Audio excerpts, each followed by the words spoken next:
Evam, in this way, Saha, Hiya Jamil, Viplavita Sarvadharmaha, who gave up all religious principles. Dashapatihi, the husband of a prostitute. Patitaha, fallen. Garya karmana, by being engaged in abominable activities. Nipatyamanaha, falling. Niraye, in hellish life. Hatavrataha, who broke all his vows. Sajjaha, immediately. Vimuktaha, liberated. Bhagavat Nama, the holy name of the Lord. Grinan, chanting. So, translation. Ajamil was a Brahmana who, because of bad association, had given up all Brahminical culture and religious principles. Becoming most fallen, he stole, drank, and performed other abominable acts. He even kept a prostitute. Thus he was destined to be carried away to hell by the order carriers of Yamaraj, but he was immediately rescued simply by a glimpse of the chanting of the holy name, Narayan. Let me just fix this thing. There's something wrong with this. Wait a second. Oh, that's why. I want to make sure the people can watch us online.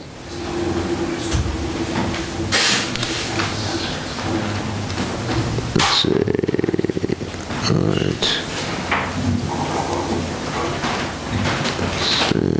Okay. Gauranga.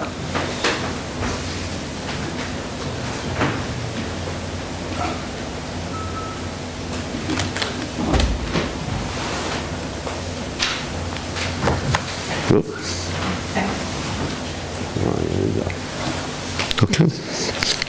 So there's no purport to this text, and the next text has a purport, so I'm just going to read the next text, and its translation, and Srila Prabhupada's purport.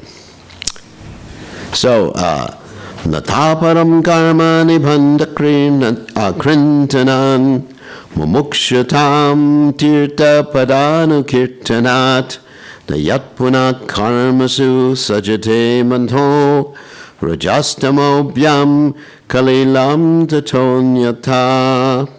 Therefore, one who desires freedom from material bondage should adopt the process of chanting and glorifying the name, fame, form, and pastimes of the Supreme Personality of Godhead, at whose feet all the holy places stand.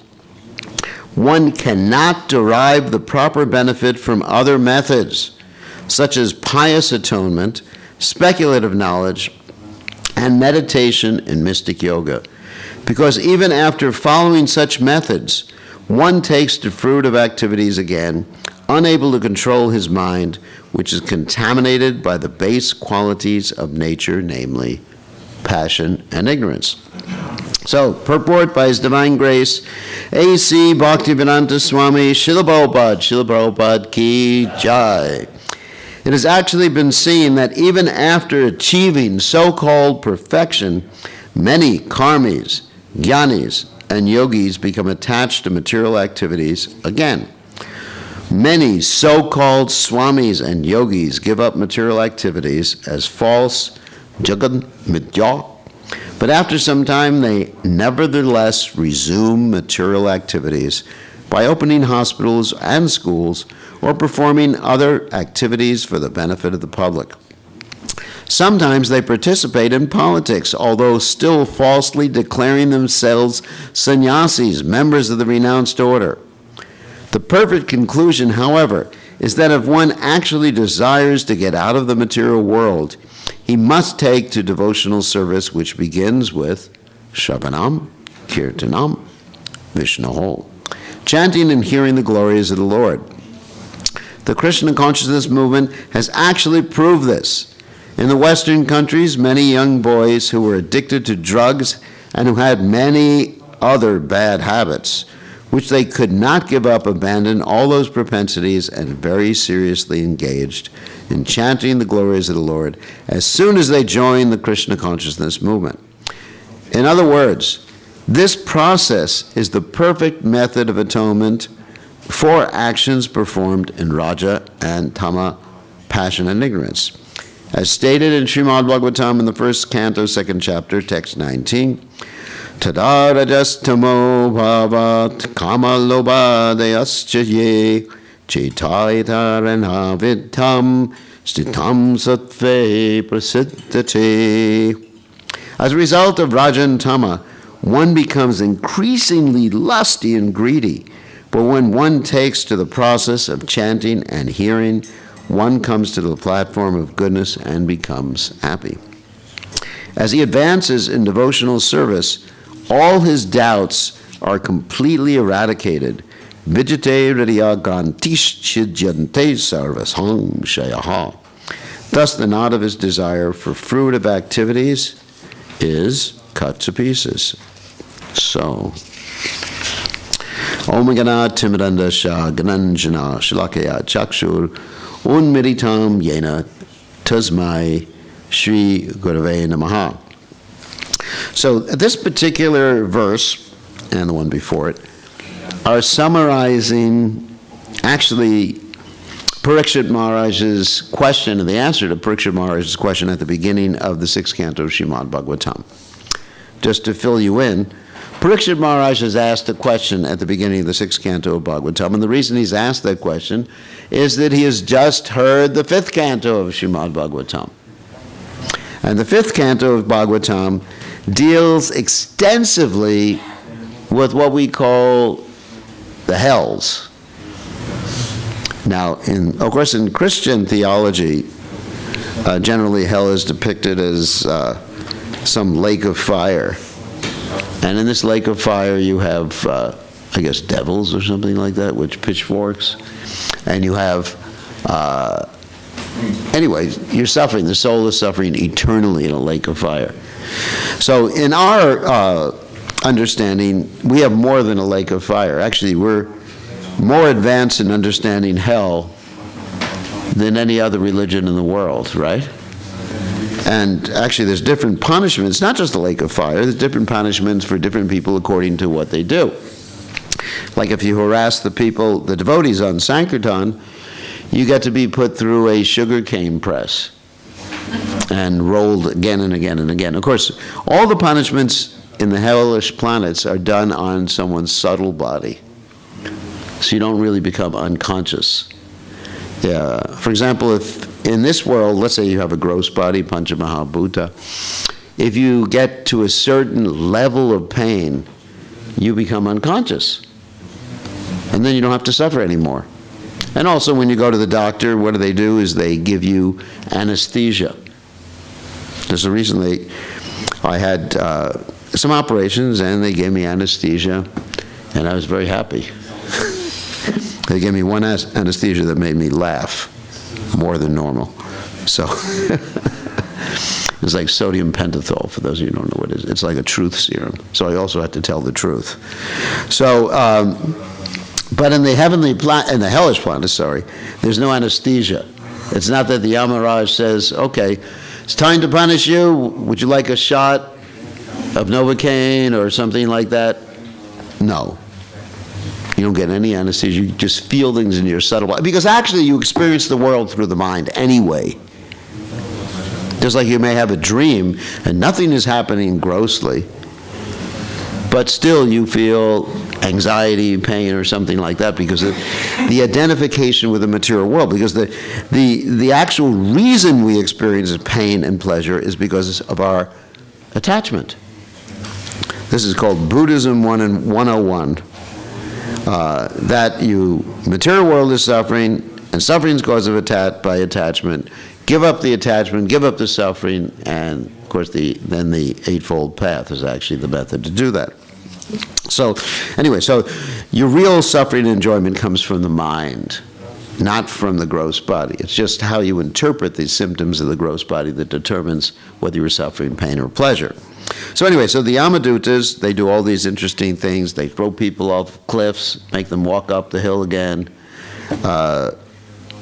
And even though all their bones are broken in the subtle body, it's a lot of torture. Or, if you're really romantic, you get to embrace the red-hot form of the opposite sex, or white-hot form, and you get burnt.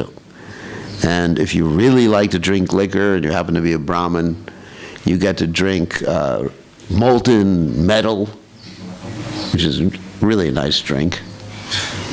And they force you, what? Of repetition, no? Yeah, over and over again. Yeah, you get to do it, not just once. Just like if you... Yeah, anyway, then there's the rurus, the interesting little creatures that are cute little creatures that torture you. So anyway, so you hear about all these things. And Parikshit Maharaj, of course, was not like us. When we hear about these things, we go, joy, it sounds great. Let people go there. Wow. Kill that demon, torture that demon. But Parikshit Maharaj didn't say that. He said, how can people be relieved from this? That was his question to Shukadeva Goswami at the beginning of the canto, 6th canto Bhagavatam. And Shukadeva Goswami doesn't give him a correct answer in the beginning.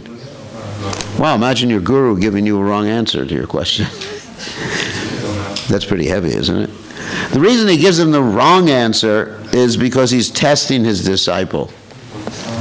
He says to Parikshit Maharaj, actually the method of becoming free from the repeated journeys to the Yamaraja's planets is to undergo prayaschita. Now, prayaschita basically means that one undergoes atonement. That means atonement. So that means you do some fast or something like that, or you sleep on a bed of nails. Just like many years ago, I went into this place in London, actually, called Ripley's Believe It or Not. Anyone's been there?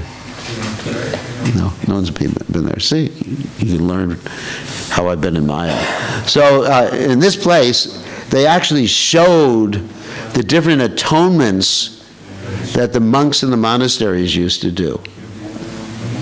No one's heard of this before? One was like this, a hair shirt. I mean, it really makes you miserable. And in this way, they atone and they get free from whatever they're getting free from. Anyway, and another one was this container that the monks would go into that had pins in it on all sides. So if you move, you get pierced by the pins. Another one was a rack. Rack, where you get all your back pain gets relieved. You stretch your back. Anyway, it was quite interesting. I said, wow, I'll never want to become a monk if that's what you have to do. And then even there was one movie. I don't know if anyone's seen this movie, Da Vinci Code. Some of you see it? There was a monk who was engaged in self-flagellation. Self-flagellation means you take a whip and hit yourself, or you cut yourself, or something like that. It's called self-flagellation. You saw that in the movie? Okay, some of you go to the movies, some of you are Krishna conscious. You're not in Maya like me to see these. Well, anyway, it was a religious movie. So anyway, so it's self-flagellation. That's called atonement. You understand? Do something that really tortures your body, makes you miserable. You decide not to eat halva for 3 years or something like that. Or even worse, you don't eat pizza for 5 years. So that's even worse than halva. Anyway, so. And that way, you get purified. They think you get purified. Actually, or you eat very little. But doesn't really purify you, because the Papa Bija, that means father, doesn't mean father Bija. It means the seed of sin remains in the heart, and also the Kuta. the inclination to sin. And that seed may not fructify. This is basic philosophy from Nectar of Devotion, basically. Because you're undergoing tapasya, you're undergoing austerity. So the seed will remain there, but after some time, when the austerity finishes, the seed gets watered, as Prabhupada gave the example of the garbanzo seeds or beans, chickpeas. They were in the pyramids in Egypt, and they would, for 5,000 years, and after they watered them, they sprouted again. So that was Parikshit Maharaj's objection to his guru's instruction. So actually, Prabhupada said one should not blindly follow the guru. Prabhupada said blind following absurd inquiries are condemned, because the guru may just be testing you sometimes. Just like one time a brahmachari went to Prabhupada and said, Prabhupada, I want to take sannyas. And Prabhupada said, I think you should get married. And the next day, the devotee, or a few days later, the devotee brought his fiancée to meet Prabhupada. So Prabhupada was just testing him. He said, Prabhupada, I'd like you to meet the girl of my dreams. But you just wanted to take sannyas 5 days ago. Anyway, so so in this way, the guru sometimes will test the disciple. Actually, that's part of the procedure, the bona fide procedure in devotional service before one takes initiation. The disciple is tested. And the guru is also tested. You ask the guru, are you seeing Krishna all the time? Are you a gopi, Gurudev? Because I want a guru who's a gopi. Anyway, so that's not if you're just a coward boy, you're not my guru. Because I can only advance as far as my guru is concerned. Anyway.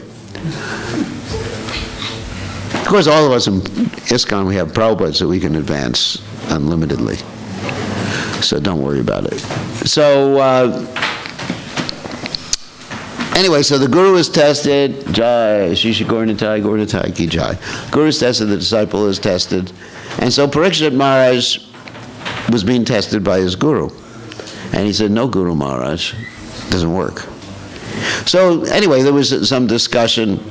And ultimately, the conclusion was this wonderful verse from the Srimad Bhagavatam 6th canto, Tasmat Sankirtanam Vishnu, Jangan Mangalang Angasam, Mahatam Apikaravya, Vijayantika Nishkritam. Anyone's heard this verse before? This is actually one of the real nutshell verses in the Bhagavatam. Tasmat Sankirtan. Therefore, Sankirtan, actually, it's not Sankirtan, it's Sankirtan, which means both congregational chanting and complete absorbed chanting. Doesn't only mean congregational chanting. Vishnu, of Krishna, Vishnu. Atasmat Sankirtanam Vishnu Jangan Mangalam Angasam. It is the most auspicious activity in the universe. Mahat and will free the universe from all sin. Mahatama Pikaravya, that also the Mahatmas, they're doing it, and they recommend it. Kaurava, or best of the Kurus. Mahatama Pikaravya, Vijayantika Nishkritam. It's the best method of atonement. So, anyway, so this is basically the lesson of this part of the Srimad Bhagavatam, that if you've deviated from Krishna consciousness, and basically we all have to a certain extent, then you just pick yourself up again. Like if someone has some spiritual trouble, it's not that they have to undergo some special austerity. They just take up Krishna consciousness again. Just keep chanting and serving Krishna and presenting Krishna consciousness. Because also that doesn't mean that we should go and have trouble in Krishna consciousness. It's like a Jamil. His deviation was accidental. It wasn't premeditated. There's a difference. Like Krishna says, in the Gita that my devotee, in spite of the most abominable actions, be considered saintly because he is rightly situated. Prabhupada said that abominable action that Krishna is referring to in that verse must be an accidental abominable action, not premeditated. Premeditated means you plan how to do it. Just like one time someone did something bad in the movement, not just one time, many times. Anyway, someone did something bad, and devotees asked Prabhupada, does that mean, wasn't so bad, or, he's considered saintly? And Prabhupada said, no, because he was planning how to do it. He was premeditating. So with Jamil, he fell down from Krishna consciousness, his spiritual activities, because of an accidental fall down. And he had some responsibility because he wasn't attentive insofar as taking bad association. It was a bad association, of course. It wasn't the bad association with the prostitute and the Shudra that were embracing. It was a bad association with his mind, with the enjoying spirit. Sometimes we blame the object of our senses for our difficulties in devotional service. Sometimes brahmacharis do that. They blame the women for their attraction, which is kind of stupid. It's like blaming a pizza because you want to eat it. Isn't it? Just saying, this stupid pizza. Sometimes people do that. When they want to become detached from a certain type of food, they start criticizing the food. Like Prabhupada was talking to a devotee who was criticizing the householders in a joking way. It was based on the story of Shakshi Gopal. I think most of you know the story of Shakshi Gopal. There were two brahmanas who were in pilgrimage in Vrindavan, and there was a younger Brahmin, the older Brahmin. The younger Brahmin was helping the older Brahmin, and the older Brahmin said to the younger Brahmin, that because you helped me so much, I promise you in front of the deity that my daughter can marry you. And so they went back to the village on the other side of India, like Bengal or Orissa, and the older Brahmin's family refused to honor the older Brahmin's promise to the younger Brahmin. And so, therefore, the younger Brahmin went to the deity, that's called Shakshi Gopal, and said that you have witnessed the promise, so you better come and witness it. You better tell us about it. And the deity, of course, said, Krishna said, the deities can't walk. And the younger Brahmin said to the deity, if you can talk, you can walk. The Prabhupada tells the story like that. He defeated Krishna in argumentation. So anyway, so the deity walked all the way across India. Famous deity, Shakshi Gopal. He's in Orissa right now. Beautiful deity. Of course, we can't see him because we don't have Indian bodies. There's pictures of him on the internet. So anyway, so Prabhupada told the story. Then this sannyasi said to Prabhupada, he said, if he was such a pure devotee that he could make the deity walk all the way across India, why did he want to get married? It didn't make sense to this sannyasi. He's a pure devotee. Why does he mess around like this? And so Prabhupada said, because no one would have you. That's why you're criticizing. Of course, it was all a joke. It was all in good humor. So sometimes people criticize the sense objects. It's not their fault. You find sometimes there's animosity towards women, or the women may have animosity towards men, or whatever. But it's not the object of the sense's fault that you're in Maya. You're associating with the enjoying propensity. So we have to be careful about that. And even someone who is very advanced, even someone who is with Krishna directly, can succumb to the enjoying propensity. There's this story in the Chaitanya Charitamrita about the servant of Chaitanya Mahaprabhu, Krishna Das. He was directly serving Lord Chaitanya while Lord Chaitanya was in South India. And even as Lord Chaitanya's direct servant, he became bewildered by his own enjoying propensity by this group of gypsies called the Bhattaharis, Bhattatharis, not Bhattaharis, Bhattatharis, to pronounce it properly. He became, because these Bhattatharis, they would win people to their organization by using ladies to lure them, like a, worm on a hook or something like that. You catch a fish. So they would send ladies out. Actually, there was one Christian organization during the 1960s that did that too. They were called the Children of God. So they would send, horrible. They would send ladies out, they called them like heavenly prostitutes or something like that, to attract men to their society. So anyway, so these Bhattadharis, they did that, and they attracted Krishna Das, who was directly with Lord Chaitanya Mahaprabhu. I mean, directly with the Lord during his appearance on the earth planet, serving him as a personal servant. And he just went with them. Of course, Lord Chaitanya, being very merciful, he went to rescue his servant. And he went to the camp of the Bhattadharis. And what he did is he said, I'm a sannyasi, you're taking my servant. Give him back. And these rascals, they came rushing to Lord Chaitanya Mahaprabhu with what we call choppers, blades like that. And Lord Chaitanya Mahaprabhu, by his Maya potency, he had those same blades turn on the Bhattadharis and cut them to pieces. Nice story, isn't it? So anyway, so there. The whole point is, the whole reason I'm telling that story is that one should not think that they're a very advanced devotee. They're with the Lord. They're on a higher platform of devotional service, because Maya can trap you. Your own desire to enjoy can trap you at any moment.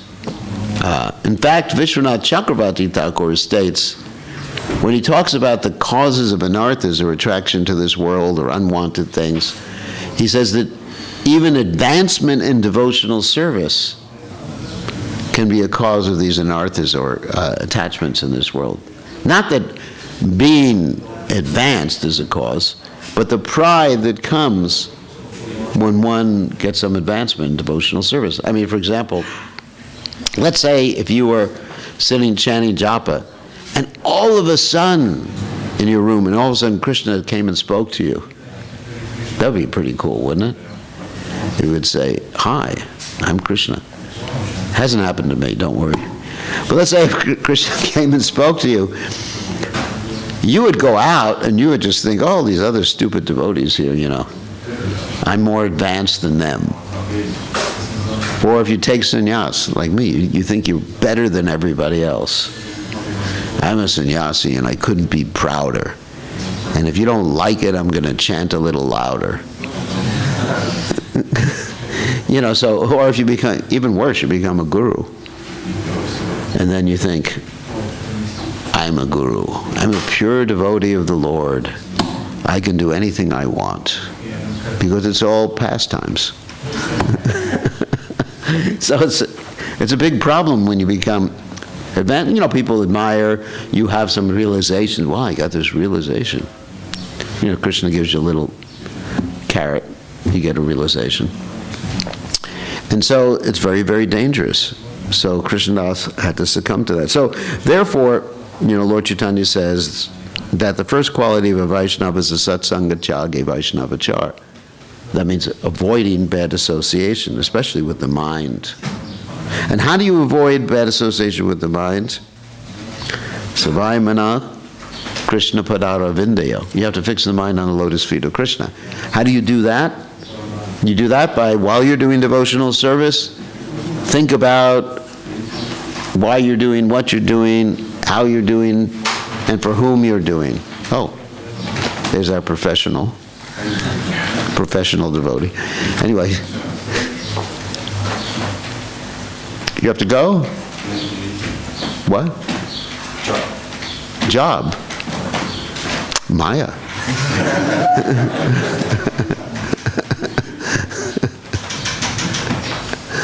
All right. All right. Enjoy yourself. So,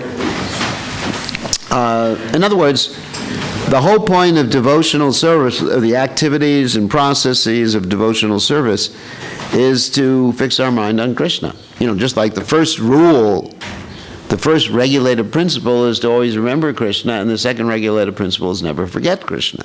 And all the other principles are subservient.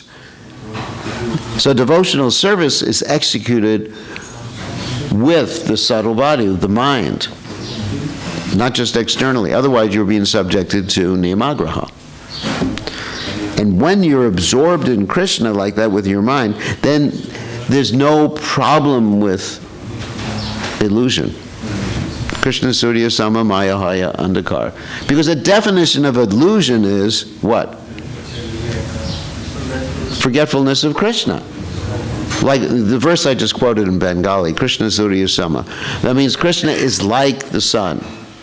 Maya Haya Andhakar. Maya is the darkness of the absence of sun. Just like if you have a shadow or darkness, that's not a positive reality. That's just the absence of something. And in the Bhagavatam, we were talking about this yesterday, the Bhagavatam also says that Rite ritam na pratyeta chatmani tad vidyadatmano mayam yatabasha yatatamaha.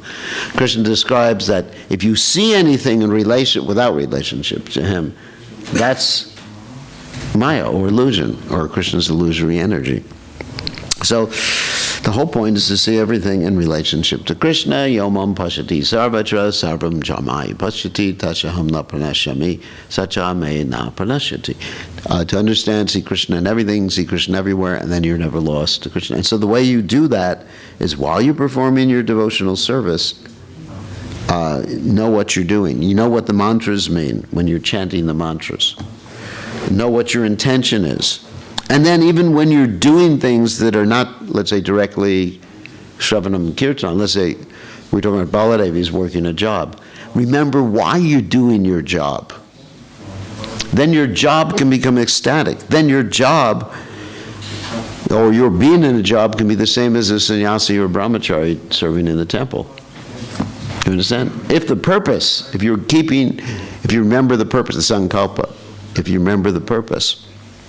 What is that? Brahmarpanam, Brahmahavir, Brahmagno, Brahmanohutam, Brahmatena Gantavyam, Brahma Karma Samadhinam. That's also Bhagavad Gita. That if one works for Brahman, works for Krishna, with the intention, not just the body, but the mind, then that work becomes transcendental. It's like the ghee being offered in the fire. That's Krishna's metaphor, or actually analogy. Krishna's analogy, like the ghee being put in the fire, and then everything gets purified. The person doing the work gets purified, the ghee gets purified, the results of the work are purified, and that's devotional service. But we must fix our mind, and we must be very careful about association. And just one other thing, which I always talk about in this context, especially we should be careful about what we eat. Because if you eat food cooked by non-devotees, your mind will become wicked, like Grandfather Bhishma's mind became wicked because he ate food cooked in the kitchen of Duryodhana. And he followed the wrong path in spite of being a Mahajan. Of course, it's a pastime, but that was the example he's teaching us. So, any questions or comments? Questions, comments, problems, issues, complaints? No? Oh my God, yeah.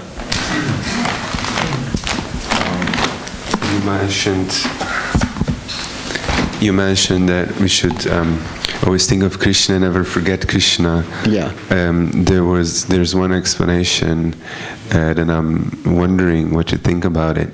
That when you think of Krishna, you shouldn't you should always think of Krishna. Is that part of the instruction which directs you to direct service, chanting, Bhagavatam, and don't forget Krishna directs you to think of Krishna when it seems that things are not connected, or you do something that are not directly connected. Like if you're at work or something. Or sleep work, or going to the bathroom, or things like that. Because there's always practical service always stops on one point, and there is some but it's connected with the service. Direct service always stops on one point. You can't physically do more because you have to take care of certain things, the body, that are not apparently they don't seem to be directly connected with the service. Yeah, there's an indirect connection. Like if you're taking rest at night, you're resting so you can have the strength to do service the next day. So yeah, so you should always try to connect everything you do. Like Yat Karoshi Yat Ashnasi Yat Jahoshi Dadasi Yat. Everything should be done as an offering to Krishna. Whatever you do, whether you're taking care of your family, I'm taking care of my family for Krishna's sake, to raise them up in Krishna consciousness, like that. Whatever you're doing, whether you're eating, sleeping, whatever you're doing. Actually, in the Christian liturgy, they talk about one should worship the Lord when one's eating. They even say things like eating, sitting, rising, sleeping. There's this particular verse in the Bible that states that. So in other words, our whole life should be worship. Whether you're a brahmachari, grahastha, vanaprastha, or sannyas, whatever you are, you're worshiping because you're remembering why you're doing what you're doing. I mean, I always give the example of the lady who works in the bank, and she's able to tolerate working in the bank, sitting in a little cubicle all day long, because she's thinking love of her children or her husband. Just, because she's doing it for a different purpose, apparently. She's not doing it because she basically likes sitting in the bank, but she's doing it because she likes serving her children and husband. So that we take things the same way, we'll always be bliss. She would lose all that. Yes. Well, I don't think the husband would leave her, but maybe he would. But anyway. She would lose a certain amount of comfort. Yeah, I mean, the children. Not only comfort, but her children would starve or not, would not be able to go to university or something like that. So it's out of love. It's not something. It's not simply remembering Krishna, but remembering Krishna out of love. Yome bhakta priyachati. Krishna says one should offer me leaf, fruit, water, etc., or whatever you do, whatever you offer should be done as an offering to me. It should be done out of love. I'm doing this because I love Krishna. Sometimes I give the example in my own life that I have to go to GBC meetings, and they last sometimes 14 days of 7 hours a day. It's cruel and unusual punishment. Actually, it's like something they would do in Yamaraj's planets. They'd send you to meetings for 2 weeks. That would be a special punishment. Anyway, but then sometimes I'm sitting there thinking, oh my God, why am I here? Oh, help Krishna. Of course, it always helps to have a mobile phone to play with. But apart from that, when I start to remember I'm doing this for Prabhupada, then it actually becomes pleasant. Because when you're doing sacrifice out of love, then that sacrifice becomes a source of pleasure, because it's loving exchange at that point. So that's how all of our lives should be, that sacrifice out of love. Love is the strongest attraction, the strongest force that there exists. I mean, bhakti. It can overcome overcome everything. That's why we're bhakti. We're not hatha yogas like Prabhupada talks here about, hatha yoga or whatever, or jnana yoga. They fall down because they don't have a higher taste. Ruya kachena param padam.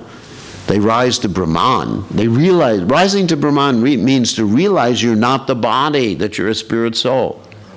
I mean, it's not just like go up to some light and float around in a swimming pool up there. But they realize, I am spirit. Wow, that's cool. I'm not the body. No more pain.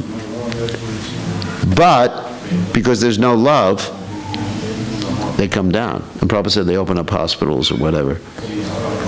Now, devotees open up hospitals, that's okay, but they do that for the purpose of preaching Krishna consciousness. Like if you go to our Bhaktivedanta hospital in India, it's nice because they have a Prabhupada deity there. It's not just a mundane hospital. Jagannath goes for darshan. What's that? Jagannath goes for darshan. Yeah, they take him around to all the hospital rooms. I mean, that type of hospital is fine. We don't mind that type of hospital. But if we're just mundane charity, or we distribute prasadam, like Prabhupada said, anyone who lives within 10 miles of our Mayapur Chandrodaya Mandir should not go hungry. So that's fun. Okay, any other questions? Quick questions. Yeah. Okay. Ustedes. Diga. No te puedo llamar mucho tiempo.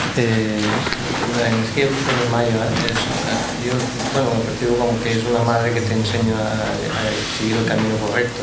Maya is like he's saying it perceives Maya as a mother who's teaching you how to follow the correct path. Pero a veces el dolor es muy fuerte y muy difícil de tolerar. Sometimes the pain is too hard and it's difficult to tolerate. ¿Cómo podemos entender eso? How can we understand that? Krishna and Maya won't give you more than you can deal with.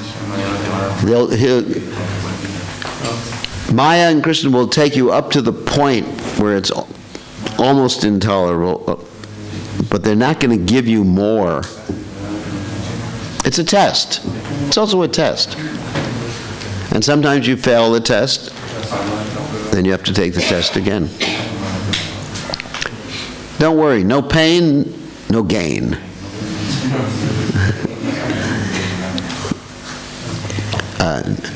No dolor, no ganancia. ¿Entiende? That's Spanish. Anyway, so anyway.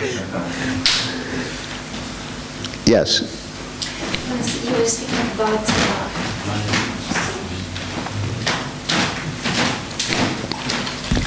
you were speaking about absorption of the mind. Yeah. And also now in this last answer that we have to have that attachment. Yeah. But how can one cultivate absorption on the level where one does not have the attachment yet for Krishna, even maybe for Guru, and but there is so much attachment to material things. So even one tries to cultivate absorption. Yeah. The mind is just pulled in all other directions. The solution is to find a devotee who is your role model. That's the solution. It has to be personal. Attachment always has, superior attachment always has to be personal, at least for Krishna and his devotee. In the beginning, it's hard to have attachment just for Krishna, or Krishna and Radharani. But we have attachment to, like we have attachment for Prabhupada or our spiritual master. And that keeps us going, like I described when I go to the GBC meetings. That keeps us going.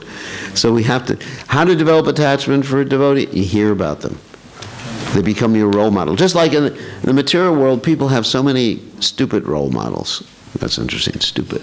Anyway, Maya role models. Like nowadays, the kids have all these like superheroes, Anyway. Football players. Football, yeah. I was just reading about a football player. Was it? Oh, American football. It's different than soccer. Soccer. And he's getting yes, yeah. In Europe, football means soccer. So just signed a contract for $154 million, a 5-year contract. Pretty good, isn't it? $154 million, 5 years, just. Oh no, it was actually basketball player. Sorry, basketball wasn't football. So, and then people looked up to them, and they put pictures of them on their walls. Isn't it? You do that in the brahmacharis? You put football pictures? I sometimes when I'm going through the airports, I see, they're playing football games or something like that, and everyone, even the women, are cheering and screaming and looking at that, and they're admiring the person. So, in the third canto of Srimad Bhagavatam, it says the very same attachment that one has for a materialistic person, if you focus it on a spiritual personality, that'll be the cause of your Krishna consciousness. You understand? So you transfer that attachment. Yeah, obviously attachment for Krishna is just like really up there. But we can become attached to Krishna's devotee. Whatever I am in Krishna consciousness because I'm attached to Prabhupada. I don't claim any other realization. But, Prabhupada's my role model. I want to be like him when I grow up, of course. I guess I'm a little grown up already, but Isn't it? I mean, it's exciting. You just think of what Prabhupada, so you got to hear about the person.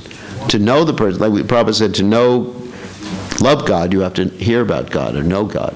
So to love a pure devotee or want to emulate or be like them, you got to hear it. It's like hero worship. Practically everybody functions because of role models, I tell you that. Practically. And if you want to learn how to bring up children in Krishna consciousness, you have to give them good role models. Philosophy doesn't do it. You can tell someone, chant Hare Krishna, the Yamadutas will get you. If you don't chant Hare Krishna, it's not going to really get anyone to be Krishna conscious. But they just have to develop love for Krishna's devotee or devotees. That's the secret. And if one doesn't have that attachment, associate, hear, and the attachment will become like that. I mean, devotees don't hear enough about Prabhupada. In our movement today, I mean, very few devotees have read the Prabhupada Lilamrita or the other biographies about Prabhupada. Very few devotees. And I'm shocked. I'm not going to ask people in class who has read. But you hear about Prabhupada and you want to be like that. Prabhupada's a hero. Because at 70 years of age, he went to the Western world. That's a hero. A hero is not someone who doesn't risk anything. That's not a hero. What's the use of someone who goes hunting and he shoots deer? Is that a hero? No. Or someone who goes to Afghanistan and they're shooting people, they're... Send drones. What? Sending drones, yeah, that's not a hero. But someone who risks his life. Actually, in essence, Krishna is not a hero because he's not risking anything. Even though my name means servant of Krishna who's a hero. Krishna's devotees are the real heroes because they risk everything. If you're God, what are you risking? Isn't it?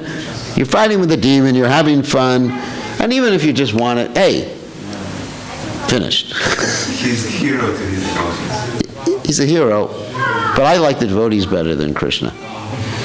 They're more heroic. I love Arjuna. He's my main character from the Mahabharata, and in the Ramayana it's Hanuman. He's a hero. Krishna just knows everything that's going on. He knows everything. If you know everything, it's going to end up like this. I mean, not Yoga Maya, he forgets, I understand. But the devotees are greater heroes than Krishna. What do you think? I think it's fascinating how Krishna does things when the drags comes Oh, that's fascinating. But Krishna's not risking anything. Actually, no, I think it's fascinating and exciting, attractive, and everything like that. But just like in one of the Socratic dialogues, there's this whole discussion of who is a hero. Socrates. And it turns out, the person who's actually risking something, not the person. So from that, I know Krishna's a hero. Krishna, forgive me for not thinking you're a hero. But the devotee, what Prabhupada did is so exciting. And Krishna doesn't necessarily set an example for us to follow, whereas Prabhupada does. Yadyadacharati shreshtas tatati vetaranjanaha. I mean, sometimes Krishna doesn't set good examples, like pinching babies and stuff like that. And stealing butter. I mean, what would happen if you go down to the kitchen and you just steal some butter there and you share it amongst the brahmacharis, the monkeys. So you get in trouble with the temple president, isn't it? Or with the cook. But you can't say, I was just following Krishna's example. Right? Or you start dancing with some of the brahmacharinas at night.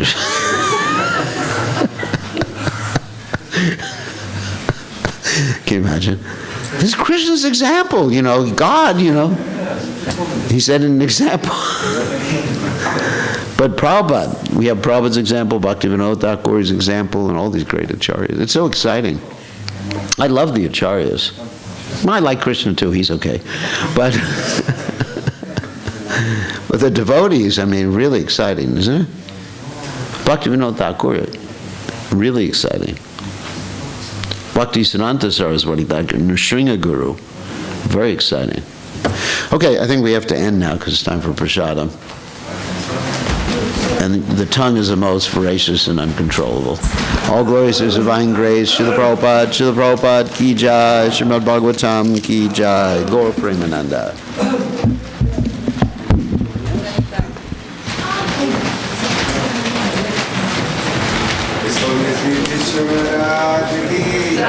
Prabhupada ki jai.